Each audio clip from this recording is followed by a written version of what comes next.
प्रदेश सरकार पर 3,82,000 करोड़ का कर्जा है, वित्तीय भार है। मोहन सरकार कैसे मेंटेन करेगी सर? अभी तो मोहन सरकार से पूछो, मुझसे क्यों पूछ रहे हो? लेकिन एक बात बताऊं, एक बात बताऊं, कैसे सरकार मेरी बात कैसे सुनो। योजनाएं चलेगी? मैं श्रीवास्तव जी, मेरा निवेदन सुनो। कहीं न कहीं, कभी न कभी समाज के बुद्धिजीवी वर्ग को इस बात का चिंतन करना पड़ेगा कि क्या इस तरीके से अगर चुनाव लड़े जाएंगे, इस तरीके से चुनाव लड़ने के लिए आप जनता पर ही, जनता को जो दे रहे हो, जनता के ऊपर भी बोझ डाल रहे हो, आने वाली पीढ़ियों पे बोझ डाल रहे हो। जो आपने 3.5 लाख करोड़ के कर्जे की बात की, अभी आपने पढ़ा होगा 2 दिन पहले 25,000 करोड़ का कर्जा अभी और लेना है, 3 महीने के लिए और लेना है। हम 31 मार्च आते आते 4 लाख करोड़ के कर्जे पर पहुंचेंगे हैं। उसके बाद जो चुनाव, क्योंकि भारतीय जनता पार्टी ने हार से इस चुनाव की शुरुआत करी थी, वो मालूम था उनको कि हम हारने वाले हैं, तो शिवराज सिंह जी ने जो कुछ हो सकता था सब लुटा दिया।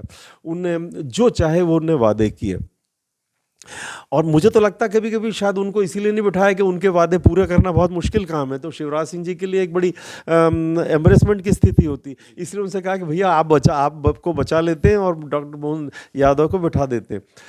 सवाल इस बात का है, देखिए, सवाल की सरकार कैसे चलाएंगे वो जाने, पर आप और मैं, हम इस प्रदेश के नागरिक हैं, और हमें इस बात का चिंतन होना चाहिए कि सरकारी तनख्वाह, एस्टेब्लिशमेंट एक्सपेंसेस, व्यवस्था का व्यय, कर्जे के ब्याज और कर्जे की किश्त, ये मिलाकर हमारी आमदनी से ज़्यादा हो रही है। तो ये एक हमारी चिंता का विषय होना चाहिए। नंबर 2, मैं आपसे कहता हूं कि अगर आपकी आमदनी थोड़ी देर के लिए खर्चे से ज़्यादा भी मान लें, पर वो सारी आमदनी कर्जा चुकाने में ही क्यों जाए, वो आमदनी प्रदेश के विकास में क्यों नहीं लगे? तो आपको वोट चाहिए था, इसलिए आपने कह दिया कि मैं 3,000 रुपये लाडली बहना को दूंगा। चुनाव आयोग ने चलते चुनाव में राजस्थान सरकार को तो पैसा नहीं डालने दिया, और मध्य प्रदेश सरकार को लाडली बहना का पैसा डालने दिया, और भारतीय जनता पार्टी के कार्यालय से, चुनाव विधायक जी के चुनाव कार्यालय से फ़ोन जा रहे थे कि आपको लाडली बहना का पैसा मिला कि नहीं मिला। तो आप किया तो आपने उसी के लिए इस काम को। तो मेरा ये कहना है कि एक, आपने सारी चुनाव प्रक्रिया को आपने भ्रष्ट किया, और नंबर 2, आपने आने वाली जनरेशन पे, आने वाली पीढ़ियों पर इतना बोझ डाला। तो इस बात पर कहीं ना कहीं समाज के बुद्धिजीवी वर्ग को चिंतन तो करना पड़ेगा कि यदि प्रजातंत्र इस रास्ते जाएगा तो कोई सरकार अब हटने वाली ही नहीं। भैया, हम कहाँ से ला के देंगे पैसा? हम विपक्ष में बैठे हैं, हम कहाँ से ला के उनके खाते में पैसा जमा कराएंगे? ये तो ये कम से कम सोच, इसका मतलब तो कभी निर्णय हो ही नहीं पाएंगे प्रजातंत्र में।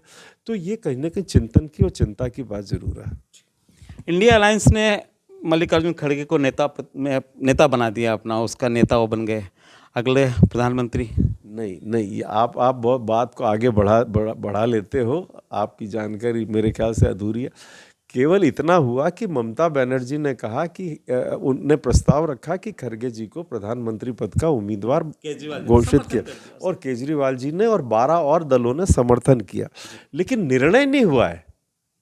इंडिया ने अभी जो संगठन है, जो बनाया हमने ऑर्गेनाइजेशन, उसने कोई निर्णय नहीं लिया कि खड़गे जी प्रधानमंत्री के उम्मीदवार। पर हाँ, मुझे तो गर्व है कि मेरी पार्टी के अध्यक्ष को 12 विपक्षी दल कह रहे हैं जो हमारी पार्टी के नहीं है, वो ये कह रहे हैं कि खड़गे जी को प्रधानमंत्री का। तो इस बात की तो मुझे खुशी है, लेकिन मैं ये खुद स्वीकार करता हूँ कि भाई अभी तो ये तय कहाँ हुआ है। अब उनने, और खड़गे जी ने तो स्वयं कहा कि चुनाव के बाद तय करेंगे कि प्रधानमंत्री कौन बनेगा, खुद खड़गे जी ने कहा। तो आप जो कह रहे हो, निर्णय नहीं हुआ है, केवल ममता जी ने प्रस्ताव रखा जिसका केजरीवाल जी और 12 दलों ने समर्थन किया। तो क्या लगता है सब राहुल जी को पीछे कर दिया? अरे, आप तो फालतू की राजनीति करते हो, जो कोई निर्णय हुआ नहीं उस पर आप मेरे से कुछ बात करने की कोशिश कर रहे हो। भैया, राहुल जी को पीछे करने की कहाँ बात हुई? राहुल जी तो पहले भी कह चुके कि मैं प्रधानमंत्री पद का उम्मीदवार नहीं हूँ। कहा उन्हें इंडिया संघर्ष का जब ऑर्गेनाइजेशन बनाया, नीतीश कुमार जी ने कहा कि नहीं, मैं कोई ऐसा दावेदार नहीं हूँ। राहुल जी ने कहा मैं कोई दावेदार नहीं हूँ। तो आगे पीछे करने की क्या बात है? देश के सामने एक चुनौती है कि प्रजातंत्र का जिस तरह से व्यवहार हो रहा, जो हमारा सोशल फैब्रिक है, जो हमारा सामाजिक सामाजिक ताना बाना है उसको जिस तरीके से समाप्त किया जा रहा है, जिस तरीके से जातिवाद और ये जो दूसरी चीज़ें फैलाई जा रही हैं केवल चुनाव जीतने के लिए, इसका सामना कैसे करें।